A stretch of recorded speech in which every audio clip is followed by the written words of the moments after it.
আমাদের যুব সমাবেশ, সেই যুব সমাবেশে আজকের সম্মানিত সভাপতি আমাদের দক্ষিণ কেরানীগঞ্জ সংগ্রামী সভাপতি হাজী মাসুদ আলম স্বাধীন সঞ্চালনায় আছেন আতিকুর রহমান মানিক। আজকে তিনি আমাদের মাঝে প্রধান বক্তা হিসেবে উপস্থিত আছেন বাংলাদেশ জাতীয়তাবাদী দলের ঢাকা জেলার সংগ্রামী সাধারণ সম্পাদক, দক্ষিণ কেরানীগঞ্জ থানার মাটি ও মানুষের নেত্রী, যিনি কেরানীগঞ্জকে আধুনিক কেরানীগঞ্জ করতে এসেছেন। সকলকে আমার সংগ্রামী সালাম এবং শুভেচ্ছা। আমাদের জনাব তারেক রহমান 31 দফায় একটি কথা উল্লেখ করেছেন, যুবকদের উনি বেকার ভাতা দিবেন এবং যুবকদের নিয়ে বাংলাদেশ জাতীয়তাবাদী দল যে ভাবনা করেছেন সেই ভাবনা যাতে আগামী দিনে সকলের প্রত্যাশা পূরণ হয় সেই আশা ব্যক্ত করে আমি আমার বক্তব্য শেষ করছি। বাংলাদেশ জাতীয়তাবাদী যুব দল জিন্দাবাদ, জিন্দাবাদ। ধন্যবাদ সেলিম মোল্লাকে তার মূল্যবান বক্তব্য দেওয়ার জন্য। এরপর যে আপনাদের সামনে বক্তব্য নিয়ে আছেন কেরানীগঞ্জ উপজেলা দক্ষিণের আহ্বায়ক কমিটির অন্যতম যুগ্ম আহ্বায়ক আরমান হোসেন। আরমান আপনাদের সামনে বক্তব্য নিয়ে আছেন। আসসালামু আলাইকুম রহমতুল্লাহ বারকাতু। আজকে 47তম যুবদলের প্রতিষ্ঠা বার্ষিকী উপলক্ষে উপস্থিত আছেন প্রধান বক্তা হিসেবে ঢাকা জেলার সাধারণ সম্পাদক এবং আমাদের দক্ষিণ কেরানীগঞ্জ থানার বিএনপির সভাপতি অ্যাডভোকেট নিপুণ রায়চৌধুরী উপস্থিত আছেন। যুবদলের আহ্বায়ক কমিটি দক্ষিণ কেরানীগঞ্জ থানার আহ্বায়ক হাজী মাসুদ আলম স্বাধীন ভাই উপস্থিত আছেন। ঢাকা জেলার সাংগঠনিক সম্পাদক অ্যাডভোকেট মোকাররম হোসেন সাজ্জাদ ভাই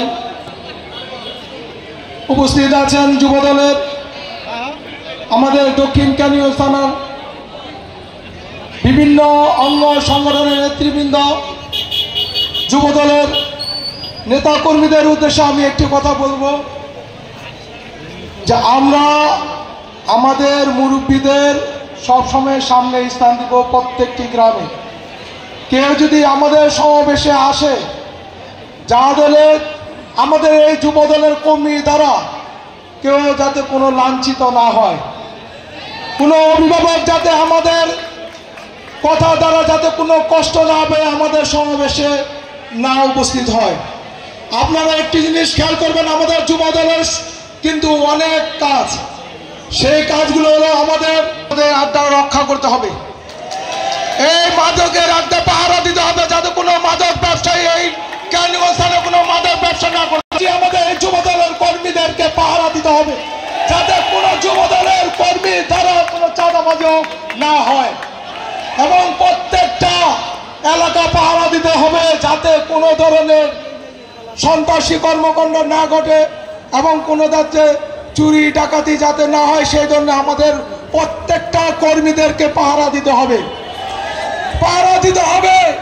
এই যে জামাত আর তামাক, যেটা তামাক আমাদের শরীরের জন্য ক্ষতি করে আর জামাত আমাদের ইমানের জন্য ক্ষতি করে।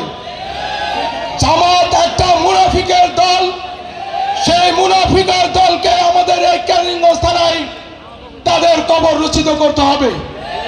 এই জামাত 71 সালে আমাদের মা বোনদেরকে তাদের পাক বাহিনীর হাতে তুলে দিয়েছিল, যার কারণে আমাদের 30 লক্ষ মানুষের মৃত্যুবরণ হয়েছে এই জামাতের অংশীদারিত্বের কারণে, পাকিস্তানের দালালি করার কারণে। কাজে এই দালালদের এই কেরানীগঞ্জ থানার কোনো মাটিতে তাদের অবস্থান করতে দেওয়া হবে না। যাই হোক, আমি আর বেশিক্ষণ সময় নষ্ট করব না, এখানে অনেক বক্তব্য আছে, অনেক বক্তা আছে, মূল্যবান বক্তা, তাদের কাছে থেকে আমি আশা করি এ বলে আমার বক্তব্য শেষ করলাম। আসসালামু আলাইকুম রহমতুল্লাহ বারকাতুহু।